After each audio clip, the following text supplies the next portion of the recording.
जय हिंद दोस्तों, स्वागत है आपके अपने YouTube channel target your goals पे।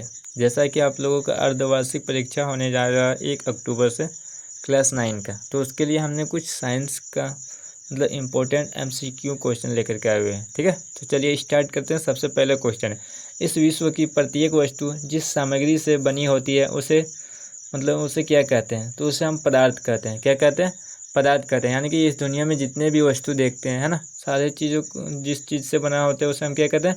पदार्थ कहते हैं। ठीक है, भारत के प्राचीन दार्शनिकों ने पदार्थ को 5 मूल तत्वों में वर्गीकृत किया है ना। और तत्व कौन कौन से है? तो पहला है अग्नि, दूसरा है आकाश, तीसरा है वायु, चौथा है जल एवं लास्ट क्या है? पृथ्वी। इन 5 चीज़ों से मिलकर के बना हुआ है। ठीक है, अब आगे अगला क्वेश्चन, पदार्थ बने होते हैं। तो पदार्थ किससे मिलकर के बने होते हैं? तो बहुत सारे कणों से मिलकर के बने होते हैं। पदार्थ किससे मिलकर के बने होते हैं? बहुत सारे कणों से मिलकर के बने होते हैं। पदार्थ के जो कण होते हैं वो क्या होते हैं? सूक्ष्म होते हैं, यानी कि बहुत ही छोटे छोटे होते हैं। ठीक है, तो पदार्थ के कण कैसे होते हैं? सूक्ष्म होते हैं। मतलब पानी में चीनी जैसे पदार्थ घोलने पर पानी के तल में क्या परिवर्तन होता है? यानी कि एक गिलास अगर पानी लेंगे और उसमें अगर चीनी को हम घोल लेते हैं तो उसके जो तल है उसमें क्या परिवर्तन होने वाला है? तो उसमें कोई भी परिवर्तन नहीं आता है ना। अगर हम एक गिलास पानी में अगर चीनी को घोलते हैं तो उसमें कोई परिवर्तन नहीं आता है। चलिए नेक्स्ट क्वेश्चन, निम्न में कौन पदार्थ नहीं है? तो चलो देखते हैं इसमें से कौन सा पदार्थ नहीं। देखो, पदार्थ उसे कहते हैं जो क्या करता है? जगह मारता है ना, जिसका आयतन होता है। तो इसमें देखो, जल एक पदार्थ है। ठीक है, गंध भी एक पदार्थ है जिसको हम महसूस कर सकते हैं। इत्र की सुगंध ये भी एक पदार्थ है, इसको भी हम लोग क्या कर सकते हैं? महसूस कर सकते हैं। लेकिन ईर्ष्या जो है वो पदार्थ नहीं है। क्यों नहीं है? क्योंकि किसके अंदर कितना ईर्ष्या वो हमको पता नहीं चलता है। ठीक है, तो ईर्ष्या, घृणा, प्यार ये सब क्या है? पदार्थ नहीं है। ठीक है, पदार्थ हम किसे कहेंगे? जो जगह लेता है, जिसे हम फील कर सकते हैं, टच कर सकते हैं, वो सारा चीज़ पदार्थ है। ठीक है, पदार्थ की कणों में किस प्रकार की ऊर्जा होती है? तो पदार्थ की जो कण होते हैं वो गतिज ऊर्जा होती है। उसमें क्या होता है? गतिज ऊर्जा होता है। वो उसके कण हमेशा गति करते रहते हैं। ठीक है, नेक्स्ट क्वेश्चन देखते हैं, ताप बढ़ने पर पदार्थ के कण में गति में क्या परिवर्तन होता है? यानी कि अगर ताप में वृद्धि किया जाए तो पदार्थ की जो कण होते हैं उसकी गति में क्या परिवर्तन होता है? तो गति तेज हो जाती है। क्या होता है? गति तेज हो जाती है। ठीक है, पदार्थ के कणों को स्वतः मिलना क्या कहलाता है? मतलब पदार्थ के जो कण होते हैं वो उससे मिलना वो क्या कहलाता है? तो विसरण कहलाता है। क्या कहलाता है? विसरण कहलाता है। कोई दिक्कत? चलो अगला नेक्स्ट क्वेश्चन है, पानी में नमक जैसे पदार्थ घोलने पर पानी के स्तर में कोई परिवर्तन नहीं होता। इससे पदार्थ के किस गुण को पता चलता है? मतलब जब हम नमक और पानी को मिलाते हैं तो पानी में कोई भी परिवर्तन नहीं होता है ना। तो इससे पदार्थ के किस गुण को पता चलता है? तो हमें पदार्थ के कणों के मध्य रिक्त स्थान होता है उसका पता चलता है। यानी कि पदार्थ जो होते हैं उसके कण के बीच क्या होते हैं? बहुत सारे रिक्त स्थान होते हैं, खाली जगह होते हैं, उस चीज़ का पता चलता है। बोला ठोस के कणों के बीच आकर्षण बल होगा। तो ठोस के कण जो होते हैं उसके बीच आकर्षण बल अधिक होता है। ठीक है, जितना ज़्यादा आकर्षण बल होगा उतना ठोस होगा, जितना कम आकर्षण बल होगा उसमें ठोस नहीं होगा।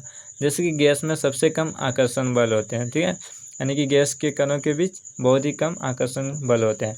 बाह्य बल लगने पर ठोस की आकृति में क्या परिवर्तन होता है? तो अगर हम बाह्य बल लगाते हैं तो ठोस की आकृति नहीं बदलती है। ठीक है, अगर दीवार पे हम कितना भी धक्का मारे तो क्या दीवार का नक्शा टेढ़ा हो सकता है?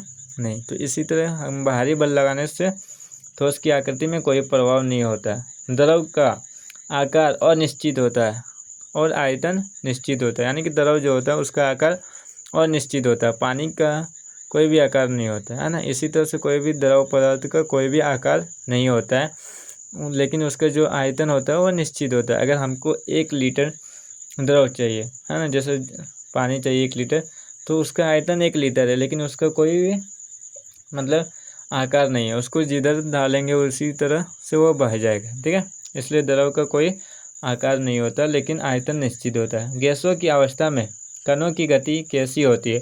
तो गैसों की अवस्था में कणों की गति जो होती है वो अनियमित और तीव्र होती है। कैसे होती है? अनियमित और तीव्र होती है। ठीक है, द्रव में किसका विसरण संभव है? द्रव जो है उसमें किसका विसरण संभव होता है। ठोस का भी विषण हो जाएगा, द्रव का भी हो जाएगा, गैस का हो जाएगा, यानी कि तीनों का विषण संभव है। ठीक है, नेक्स्ट क्वेश्चन देख लेते हैं कि ठोस पदार्थ का आयतन और आकार दोनों निश्चित होता है। जो भी ठोस पदार्थ होता है उसका आयतन और आकार क्या होता है, निश्चित होता है। ठीक है, चलिए अगला क्वेश्चन, निम्न पदार्थ में किसकी संपीड़ितता अधिक होती है? इसमें ऑप्शन रहेगा ठोस, द्रव, गैस, इनमें से सभी। तो सबसे अधिक किस में होती है? तो गैस में होती है। ठीक है, किस में सबसे अधिक होती है? तो गैस में होती है।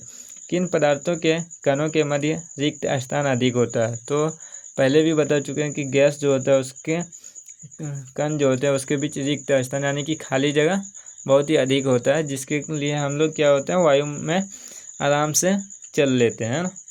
अगर इसके जो होते हैं कण उसमें आकर्षण बल अधिक होता है तो हम लोग नहीं चल पाते, जैसे कि ठोस। ठीक है, ठोस हो गया। वाहनों में ईंधन के रूप में किस गैस का उपयोग किया जाता है?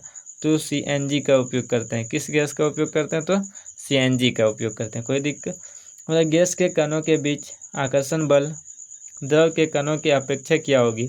तो द्रव की अपेक्षा जो गैस का कण होंगे उसमें कम होंगे, आकर्षण बल क्या होंगे, कम होंगे। ठीक है, द्रव की अपेक्षा गैसों में आकर्षण बल कम होते हैं। स्विमिंग पूल में गोताखोर पानी काट पाता है क्योंकि पानी के कणों के बीच रिक्त स्थान होता है। स्विमिंग पूल में जब हम तैरते हैं तो उस पानी को आसानी से काट लेते हैं। क्यों काट लेते हैं? क्योंकि पानी के कणों के बीच जो रिक्त स्थान होते हैं वो बहुत ही कम होते हैं, है ना। हम कोई ठोस में अगर तैरना चाहें तो थोड़ा तैर सकते हैं क्या? नहीं तैर सकते हैं। क्यों नहीं तैर सकते हैं? क्योंकि उसका जो आकर्षण बल है वो बहुत ही अधिक होता है ना, जिसमें हमारा हाथ पाँव चलेगा ही नहीं। लेकिन द्रव में क्या है कि आसानी से हम पानी को काट पाते हैं क्योंकि उसका जो रिक्त स्थान है वो बहुत ही अधिक है। उससे भी ज़्यादा क्या है, गैस में है। इसलिए गैस में हम लोग क्या करते हैं, आराम से रहते हैं, चलते फिरते हैं, है ना, कोई दिक्कत नहीं होता है। तो आई होप मुझे लगता है कि आप लोगों को इतना अच्छे तरह से समझ में आ गए होंगे। चलिए, धन्यवाद।